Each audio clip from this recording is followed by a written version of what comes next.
Albert Breer from Monday Morning Quarterback, and how the Browns have navigated their quarterback situation this year.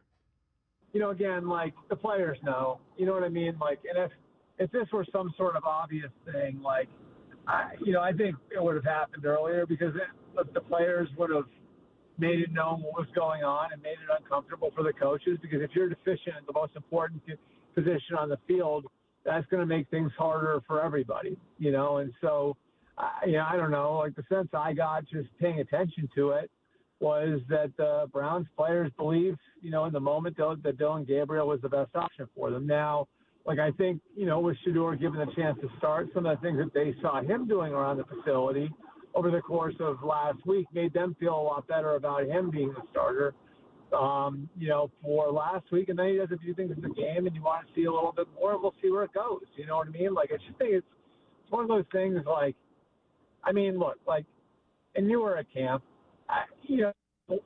If this were like overly obvious, like, oh my God, we got to get him on the field, he would have been on the field by now. Like, I don't think there's some grand conspiracy to keep him off the field. But like sometimes like guys get opportunities in different ways and do something with the opportunity. And I think to Shedeur's credit, like he had a good week of practice last week.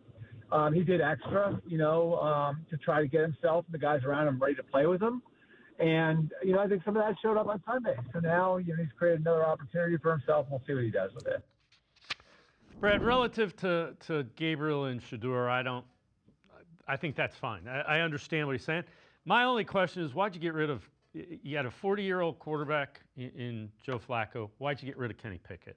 That would be the only thing I question this whole thing. Yeah, the whole thing, it hasn't been managed well. Let's just say that. Like, yeah, I don't understand that either. Not that I'm definitely not a fan of Kenny Pickett, but anybody that you could have used or at week 5 was when they went to Gabriel, right? As kind of like a human shield from the rookies at that point. If you wanted to move from Flacco, would have been nice to have. You put these guys in a weird position where you're rookie, Bailey Zappi, quarterback room, right? Once Flacco's gone, what other options do you have, right? So at that point, you pretty much pitted them against each other. I think what Albert is saying is pretty accurate, probably, that the team kind of went with what they were seeing from the coaching staff, and unless they saw something unbelievable that, like, hey, we've got to get Shedeur on the field, and we didn't really see anything like that from players, right? Then it's hard to question really what was going on. I wanted to see him earlier, just because I thought I had seen enough of Dillon, Gabriel, but I thought the bye week would have been ideal, but. Either way, we're here now, and we'll learn what we need to know. And ultimately, that's in the grand scheme of this season where not a ton is going to be accomplished as a team, right? There are a lot of really good individual things going on. This rookie class is really, really playing well.